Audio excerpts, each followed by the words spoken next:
Nahmaduhu wa nusalli wa nusallimu ala rasulihil karim, amma ba'du. Hal-hal yang menjadi penghalang ketaatan. Ada dua hal yang menghalangi untuk mendapatkan sifat taat, yaitu pikiran dan pengalaman. Jika kedua hal tersebut digunakan, seseorang akan terhalang untuk mendapatkan keyakinan yang betul. Sebab kedua hal ini bertentangan dengan agama. Seseorang taat karena sesuai dengan pikirannya, maka ini bukan sifat orang taat. Ketika Nabi Musa alaihissalam ditanya oleh kaumnya, siapakah orang yang paling pandai? Beliau mengatakan dirinya yang paling pandai. Lalu Allah Subhanahu wa taala memerintahkan untuk taat kepada Nabi Khidir alaihissalam. Nabi Musa alaihissalam memiliki banyak pengetahuan dan pengalaman dakwah sejak dilahirkan hingga dewasa. Ketika dihadapkan pada laut bersama Bani Israel dalam pengejaran Fir'aun dan bala tentaranya, kiri kanan gunung dan tidak ada jalan lain kecuali menyeberangi lautan, Nabi Musa alaihissalam menafikan pengalamannya memukul orang Kipti hingga mati, bahkan tidak menggunakan mukjizatnya melempar tongkat menjadi ular raksasa untuk memangsa Fir'aun, tapi menunggu perintah Allah Subhanahu wa taala memukulkan tongkat ke laut.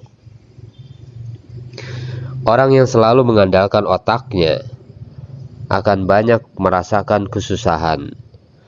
Bagian tubuh yang paling bermasalah adalah otak.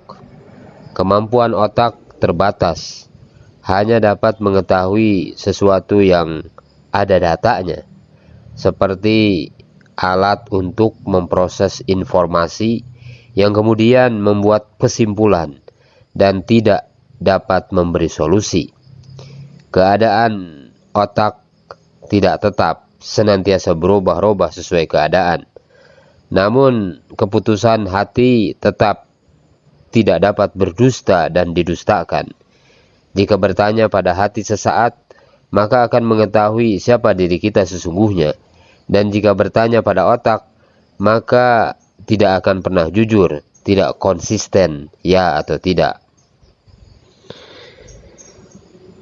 Kemudian hal-hal yang menjadi penghalang ketaatan. Sifat ketaatan demikian tinggi dalam perjuangan agama. Ketika para sahabat diminta untuk berbaiat kepada Rasulullah SAW pada peristiwa Baiatur Ridwan, ada 4 hal dalam baiat para sahabat kepada Rasulullah SAW, yaitu 1. Paham tidak paham tetap taat. Jika paham mudah taat, tapi jika tidak paham ini yang sulit mentaatinya. Yang kedua, suka tidak suka tetap taat. Yang ketiga, suasana mengizinkan atau tidak tetap taat.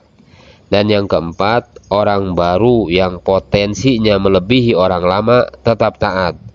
Posisi di depan atau di belakang sama saja. Para sahabat radhiyallahu anhum telah amalkan baiat tersebut sehingga mendapatkan kemuliaan di dunia dan di akhirat. Jika kedua hal itu ada dalam diri kita, yaitu ketaatan dan ikut keputusan musyawarah, akan mendapatkan kejayaan. Seorang raja memiliki beberapa menteri yang pandai dan seorang menteri yang sering menjadi bahan tertawaan para menteri lainnya karena keluguannya. Tapi dia yang paling dimuliakan oleh sang raja, yang membuat hasad para menteri lainnya. Suatu hari hal ini terdengar oleh sang raja. Lalu ia mengumpulkan para menteri dan bertanya, berapa harga mutiara ini? Ada yang menjawab 10 juta, 20 juta, hingga ratusan juta. Lalu menteri yang lugu itu ditanya dan dia menjawab, saya tidak tahu. Yang tahu harga mutiara hanya pemiliknya sendiri. Jawaban ini mengundang tawa menteri yang lain. Kemudian raja memerintahkan kepada para menteri untuk menghancurkan mutiara itu. Namun menterinya enggan melakukannya. Mereka mendahulukan akal dan pengalamannya. Harganya sangat mahal. Kenapa harus dihancurkan? Tetapi menterinya yang lugu langsung menghancurkan mutiara tersebut. Dan menteri lainnya berkata, "Kamu ini gila."